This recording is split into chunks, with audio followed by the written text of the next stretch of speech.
Good, there we go, thanks.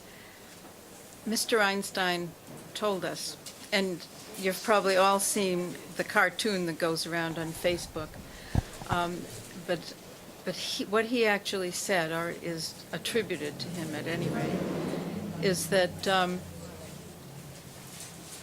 everybody's a genius, but if you criticize and judge a fish for the fact that it can't climb trees, then it's going to live its whole life feeling stupid. And I think it's an absolutely wonderful quote. It's a wonderful sentiment, and it really inspired the title of my book, Fish Can't Climb Trees. His statement alerts us to the fact that if we make the wrong assumptions about how other people's minds work, and our own as well, that we can cause a lot of damage. His statement, his quotation, is toward mental individuality. And in fact, that we all think and learn and take in information differently, one from another. We're actually wired differently.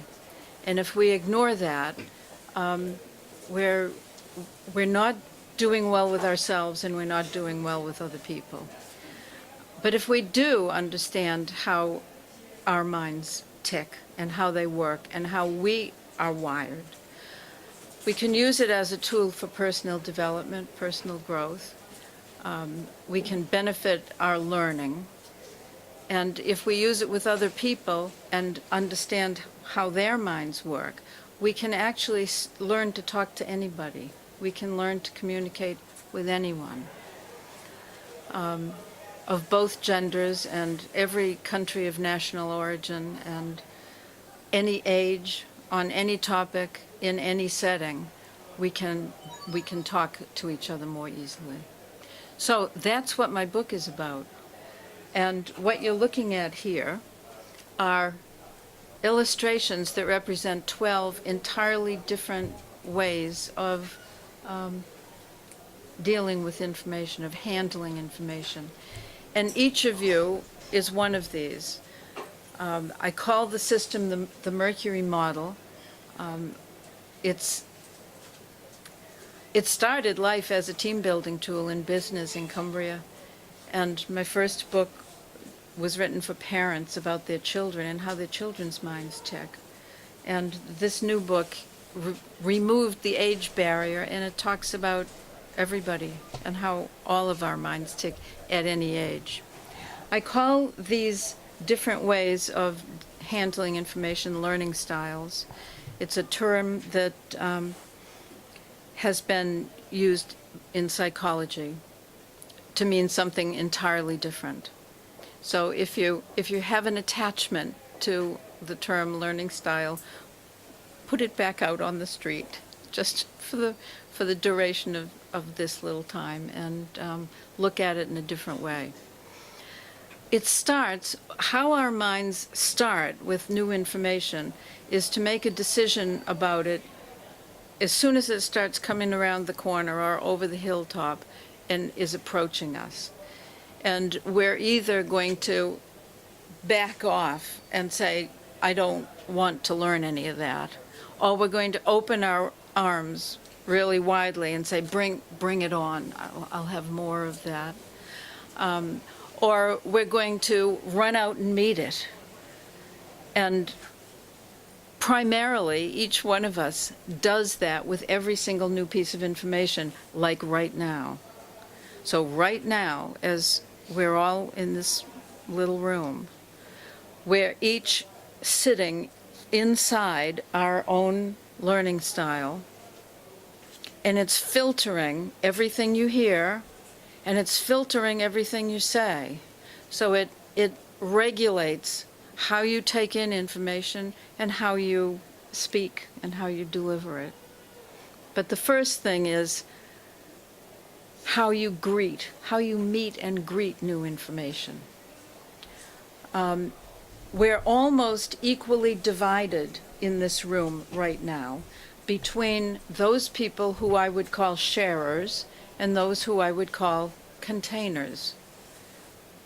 Sharers, and I'll tell you who you are, sharers take information in to about this level and spill it out again. Sharers love to do just that. You know, they shout it from the rooftops, and they tell everybody. It's their natural way of dealing with information. Containers do just the opposite. Containers take in information and bring it down and hold on to it and take care of it and look after it and make sure nothing bad happens to it. And sometime they might tell somebody. When the time is right and when they've got the right words, they'll tell somebody. The world's population divides right in half on this issue. And I think it's an issue that causes more heartache, more pain, more offense than almost anything else. Because if you're a sharer and you're talking to a container or in a relationship with a container, you're going to think that that person is withholding information from you, because that's what it's going to feel like to you. And if it's the other way around, if you're a container in a relationship with a sharer, that person looks like a blabbermouth, and all they do is tell your secrets to everyone. So it's something that if as soon as you know about it, the problem's solved, really. Because if you know that at the root of things, a person is just naturally talkative or just naturally protective of information, it solves the problem. You don't have to judge them, not for another minute. So that's one way that these 12 different learning styles can be divided into family groupings. There are two other ways. I won't go into them. I'll just say one is about memory. Some of these learning styles have unbelievably good long-term memory, but they don't take in information very readily. They stop and consider it before they learn it, because they know they're never going to forget it. So it only is reasonable for them to filter what they take in. I call them sustainers. Then we have adapters and initiators. Adapters take a big mountain full of information, move it all, and love more. They move it all around and create something new out of the components. It's like, I have loads of dietary examples of that, and 3 or 4 chefs who start with the same examples, same ingredients, and come out with completely different meals. But it's all based on component parts. And then the initiators are the ones who actually start new things. And that's what they love to do. You could maybe look at these and know who's going to start things. They don't finish well. The sustainers finish beautifully. Once they finish, they just keep hanging on, though. And they all know the word stubborn. And because you're all labeled, I know that about each one of you. And then there's the component of the learning style that deals with how we actually take information in, what we actually do to get it in there. And there are 4 of those. 1/4 of the world's population are visual learners. And if you don't provide illustrations, graphics, videos, whatever, they don't learn anything. In fact, if you don't, they have to create, sort of out in front of them, a visual image of what they think you were talking about, and then they take in their own image. And 4 of the learning styles are hands-on learners. They have to do it. don't talk to them about how to change the oil on a car. Don't give them a diagram of it. Tell them to roll up their sleeves and actually do it, and those are the hands-on learners. So in a classroom or in a court of law or in a talk like this, it's really important to have the idea that you want to have something in your presentation for each of those broad brushstroke family groupings, which is why it was so important to me to bring this banner. So that's the kind of information that is contained for each and every one of you in this book. It does present the Mercury model for children, adolescents, and adults. And that's the basis of the Mercury model. But this book contains dozens and dozens and dozens of stories and tales from or about people who have used the Mercury model in school, at home, out in their businesses, or in the community. People who've used it in every facet of life. And it's some of them are really heartbreaking, and some of them are just funny, and some are very informative. And the ones that I guess I could say I like the best are all stories about adolescents who are in a pretty tough town.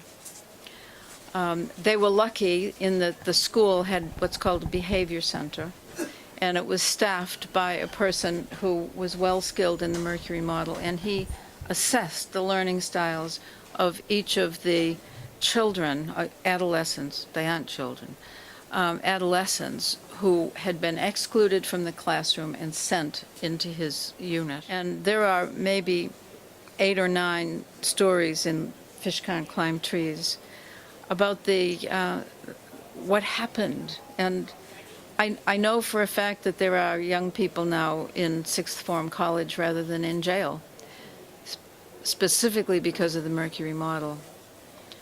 Have been totally turned around. And that's really meaningful to me. In fact, it was that man who inspired me to go on with the second volume of this, with this book, in order to tell the stories about those young people.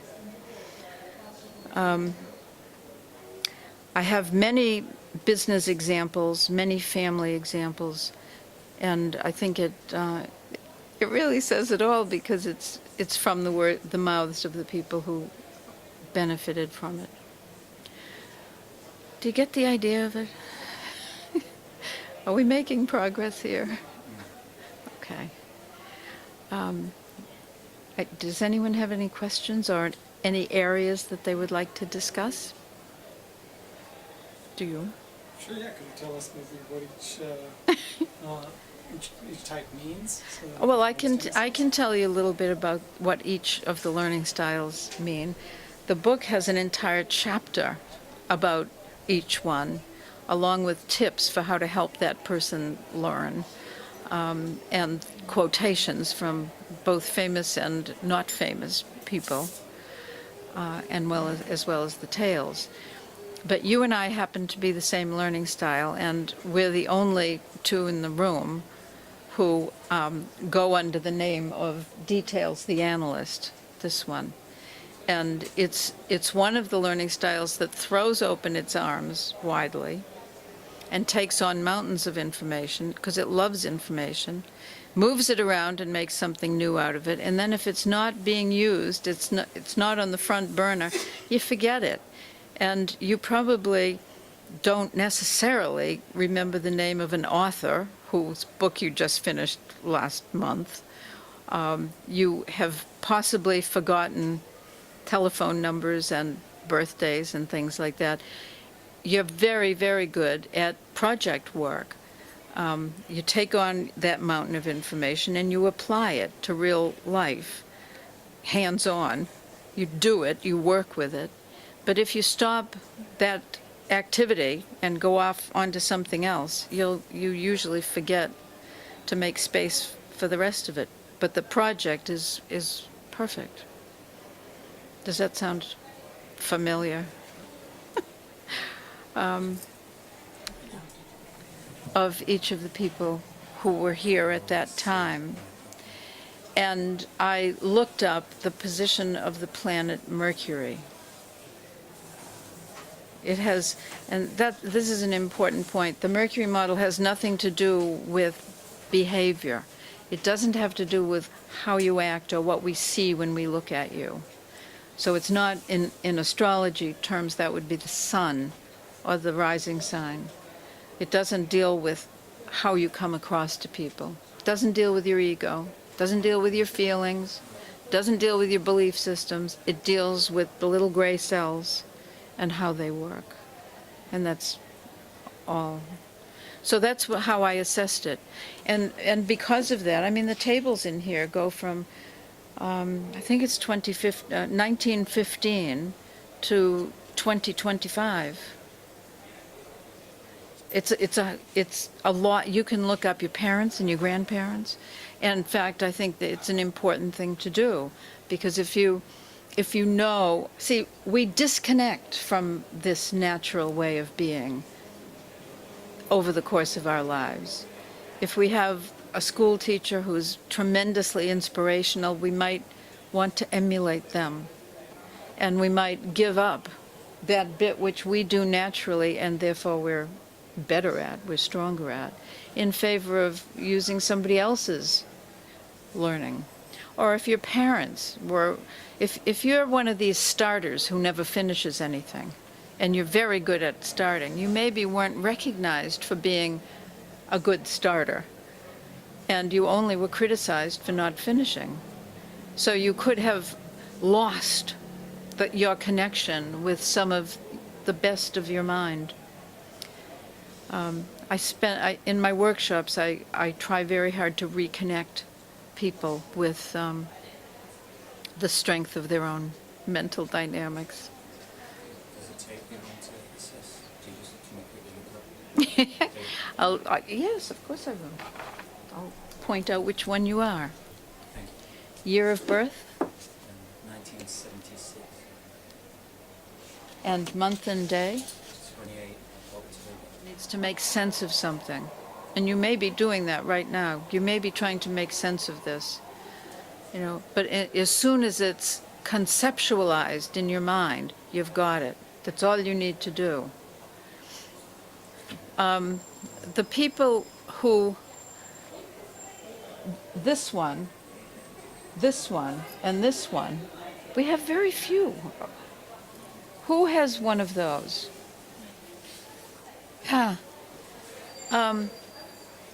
You need to do the least to a piece of information in order to take it in.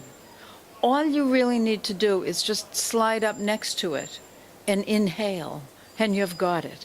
You take in fully developed, fully blown concepts. You don't need to do anything else. That's why you get so bored, so easily, so restless, because you got it on the first pass by, and while the presenter is belaboring things for the sake of the others, your mind goes off in a different direction. Okay? Does that sound right? Yeah. This one, which is called Buzz the Curious, and this one, Procon, and this one, Boffin. I know there are three Boffins here. Those three learning styles only need to make sense of an idea in order to take it in. You're people who love words and information. You really enjoy notice boards and Scrabble and things that deal with words and with concepts and ideas. And you benefit them and they benefit you. It's the second fastest group. The third fastest, where's Sherlock? You're Sherlock. The other two learning styles sponge, the sensitive, and sonar, the intuitive. We have none of them here at all. I mean, one, water, Mercury, you're the visual. And the water group, those three, have to filter incoming information through their emotions to see if it feels right. And a good idea for them is an idea that does feel right. And you can rely on that too. That if it doesn't feel right, forget it. It's not a good idea for you. And then the earth. There are two steady the vaults here and two details. We have to do the most to a piece of information in order to get it. We have to try it out. And if it's applicable in the real world, we think it's a good idea. If it's practical, we're practical people, thinkers. Again, not behavior, but we're practical thinkers. And therefore we're the slowest. And an earth mind, like those three, when confronted with a fire mind, one of the group that you're in, can feel like there's a forest fire coming at them. You know, and the earth people feel like a bucket of sand to the fire mind, because we're just so much, we have to go over things. I mean, this one, Exec the Achiever, needs repetition to learn things. Repetition is despised by some of the others. And that's what I mean, that if you know someone's learning style, and you can look up anyone in this book, you can look up Theresa May, you can look up the Dalai Lama, you can look up anyone and have an encapsulation of their consciousness. And I say that because Mercury, in his role as one of the gods, had access to Jupiter, Zeus, on high, and to Pluto in the underworld. And nobody else had access to those. I mean, if you went down to visit Pluto, you generally didn't leave. You had to stay. But Mercury could go from the depths of the unconscious to the heights of the superconscious, and anything that runs between the subconscious and the superconscious has to be our consciousness. So he's far from a minor god. This is a big deal. And there's a picture of the big deal in your life. And if you can own it, if you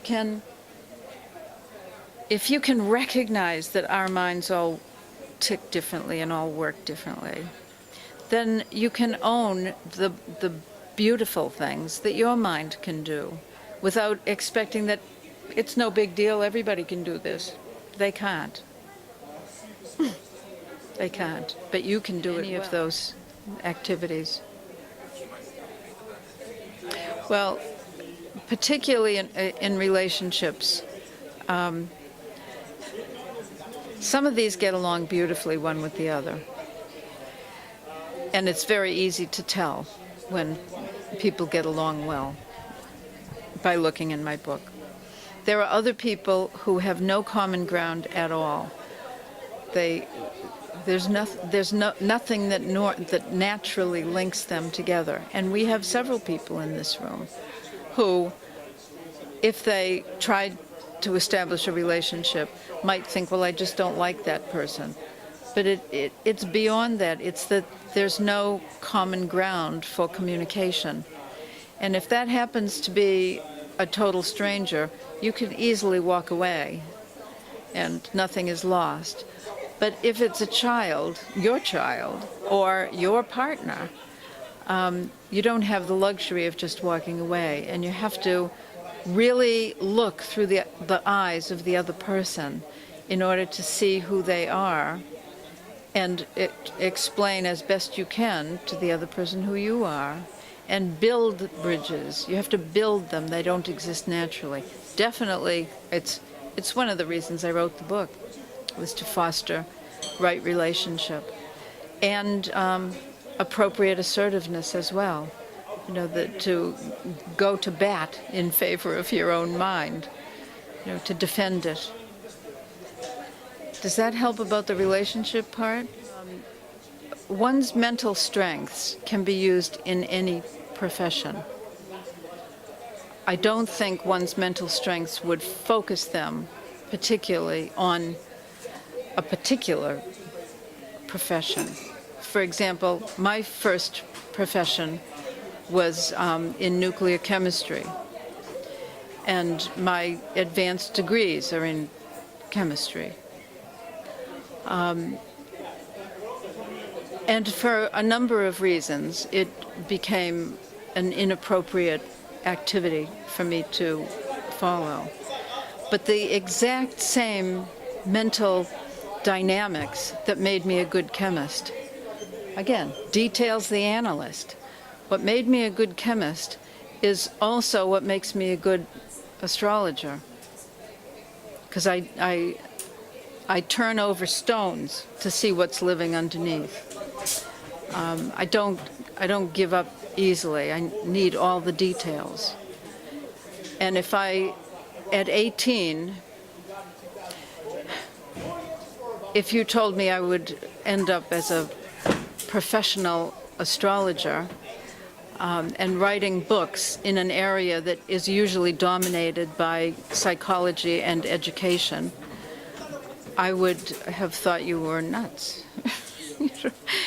But I think that it's more than just our mind that draws us into a career. A business team must have a balance. I have multiple unfortunate stories about teams that didn't have a balance.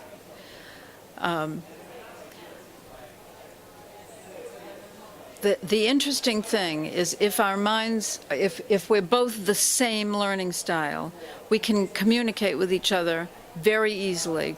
It just flows. But it's not creative. First of all, it's not creative. And secondly, you have the same blind spots as well. And it's the blind spots that can bottom out a company really easily. I'll tell you a little story. It's one of the ones in the book. It was a team of 4 people. I just changed my mind. I'm not telling you that story because it's going to be public. I'm going to shift it just a little. The four learning styles that once they've made up their mind about something, they are loath to change. If they owned a furniture business together, would still be designing and trying to market and promote 1950s style furniture because they love it and they think everyone else should love it and it's beautiful. And no one's about to look at what's being sold at IKEA or any of the more up-to-the-minute places. So it's going to fail. Whereas if there had been a variety of kinds of thinkers in that furniture store, they would be moving along with the times because of sharing blind spots. Now, the exact same thing happens in relationships. There's a story in Fish Can't Climb Trees about a mother and a daughter who had exactly the same learning style, yours, Buzz the Curious. Yours, Buzz the Curious. And they checked in with each other several times a day. They read the same books. They had the same interests. And they were very, very close. There was a sister, Sherlock the detective, which is a very instinctual, deep-thinking person who doesn't talk much at all, who doesn't share ideas. And she couldn't understand her mother and her other sister, and it was mutual. It was a terrible, terrible situation. However, the Sherlock became a student of mine in astrology class and did very, very well as a student of astrology. Understood perfectly the space between herself and her sister. They formed a business partnership, and each one really wanted to, because they really did love each other, and they recognized the difficulties, and they made it through into an absolutely successful business, a successful partnership, and it worked. I'm just a little choked up because one of them died. And as soon as the problems were completely solved, she died. And despite the fact that we all really know that when you finish, you know, and that's all there is to it, I just miss her, you know. But that was a real success story, because there is no common ground between Buzz the Curious and Sherlock the Detective. And I have friends with both, and I watch them just not understanding each other at all and not getting along at all. And those two women decided they were going to... And it's the same in any relationship. If you want to build the bridges, you have to really understand yourself. And in your case, the fact that you love diversity, you love having two of just about everything, at least. You would like to have two jobs. Maybe you do have two jobs because it suits you, you know, with that restlessness of your mind. And for you to come to understand someone who wraps himself or herself around a piece of information, wraps around it, fuses with it, and doesn't let go. That's so different from what you do with information that you'd have to really stretch to decide you were going to make it work. Was that all right? It is very straightforward. There are books called Ephemerides, which are books of planetary positions every day. And it is all the planets. You know, the sun moves about 1 degree a day, about. The moon moves about 12 degrees, 12 to 14 degrees a day. And these books compile, either at Greenwich noon or at Greenwich midnight, the planetary position of each planet in degrees and minutes. So I consulted that kind of a source and drew up tables that are very easy to use. I'd be happy to show you how to use it, that make it absolutely unequivocal. And it's a very strange thing, because I know the time at which the planet moves from one sign of the zodiac to another. And it's so unusual that it can go, you know, there are 12 signs of the zodiac. That's in a circle of 360 degrees. That's 30 degrees per sign. And a planet can move right up to 29 degrees, 59 minutes. And the next moment, it's costumed differently. Mercury is costumed differently, and it's got a totally different demeanor. And the fact that it is an absolute cutoff at that point is very unusual. There's no smearing. I've investigated that. We have my victim right here. My niece was born at a time when Mercury was 29 degrees 59 minutes of the sign that it was in. And I have watched her for years, waiting for there to be a little smear in the way she uses her mind, and there isn't. It's absolutely... I don't know how this works. I don't, maybe it's why I've been an astrology student for so long. You know,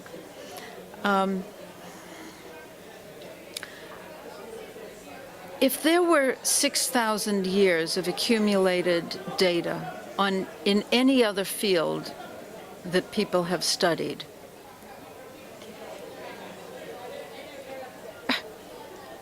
the scientists of the world would be looking at the database and looking at the fact that it has validity in every possible way, and they would be scratching their heads and saying, we need to find out what's going on here.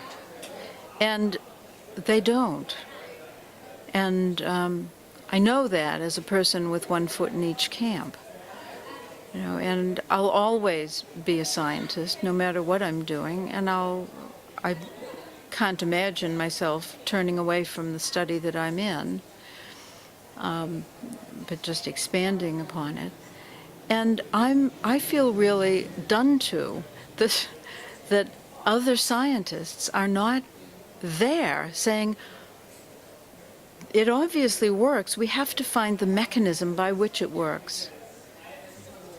I would like to know the mechanism by which this works. I have a few theories, two of which are written in the last chapter of Fish Can't Climb Trees. One from the side of art, one from the side of science. And I don't know how it works. We need some help, though. We need to know, don't we? Don't we need to know how it all works? Is it just me?